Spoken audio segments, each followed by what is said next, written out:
What's up, guys? My name is Maxwell. We're back with another video. Today we're going to be talking about football again, more or less, just because it's football season. As the channel progresses, or as this conversation, as I like to call it, progresses, we're gonna change it with the season of the sport. So right now, football's going on. As you can see, what I'm wearing currently. It is no surprise. We are back. We are back at another Super Bowl. So I'm very happy.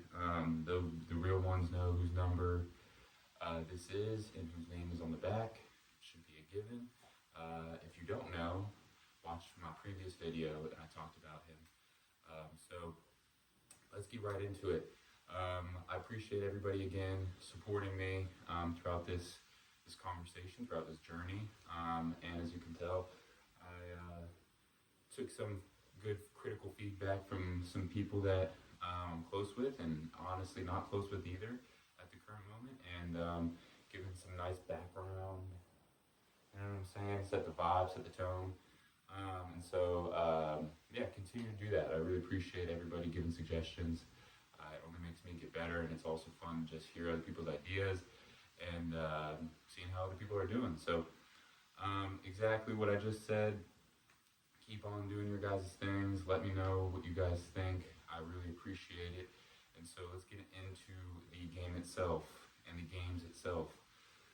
So that was a wild game, to say the least.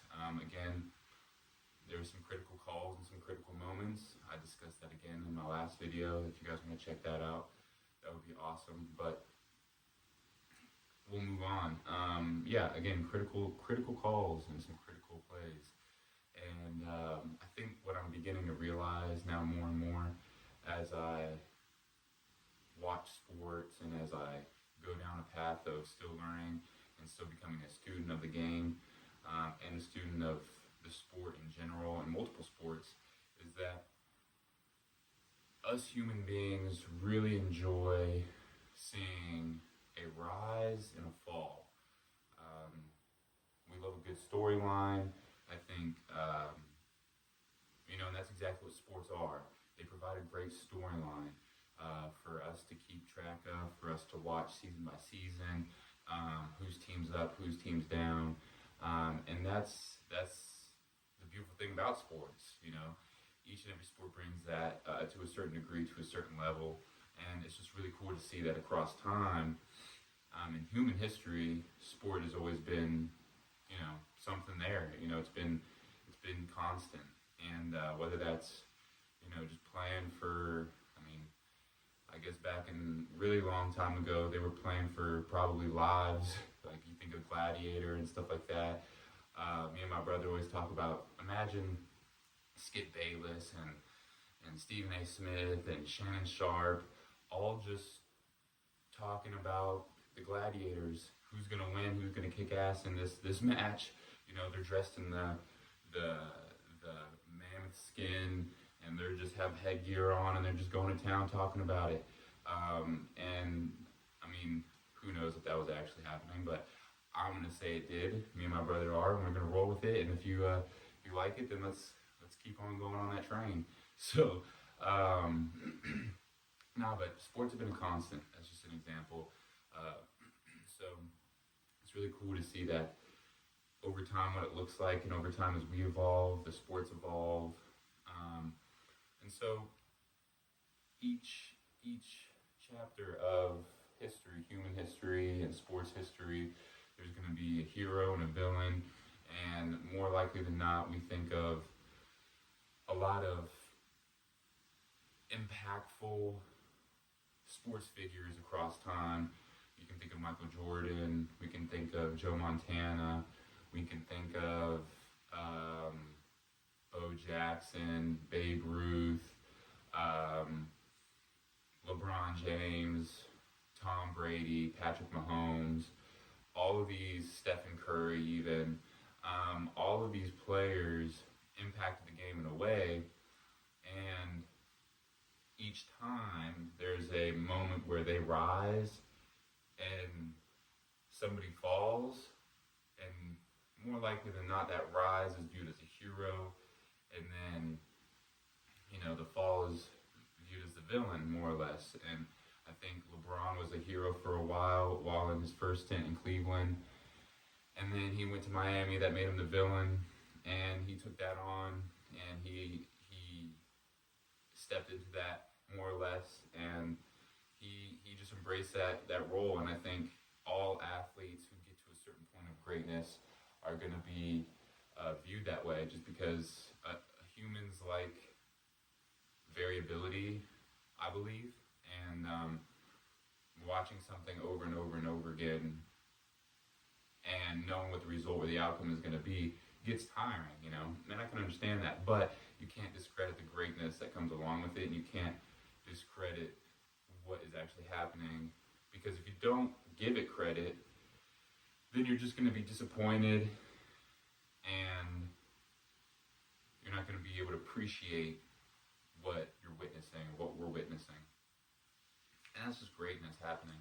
And so, going back into the game that happened this past weekend, it was awesome just to see both games, honestly, just to see I was wrong about the Commanders. The Eagles really stuck it to them, and that was a pretty commanding win. Pun intended, no pun intended, however you want to see it. But yeah, that was impressive. I wasn't expecting that. Yeah, the Eagles are just dominant. I think in the NFC specifically, they ranked number one in points allowed, and they're top 3 in yards allowed. And so that's going to be very interesting to see how they match up with the Chiefs, because obviously everybody knows that with greatness comes expectations, and human error and human tendencies tend to override that. So again, the rise and the fall, and that's all mental with that when it comes to play calling, both on a coaching standpoint, a playing standpoint, a reffing standpoint, everything. We're all human at the end of the day, and so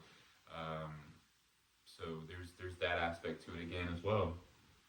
And so that'll be very interesting to see how that goes about, because throughout the season, the Chiefs had a terrible offense. Not terrible, because if you have Patrick Mahomes, you always have a decent offense, I believe.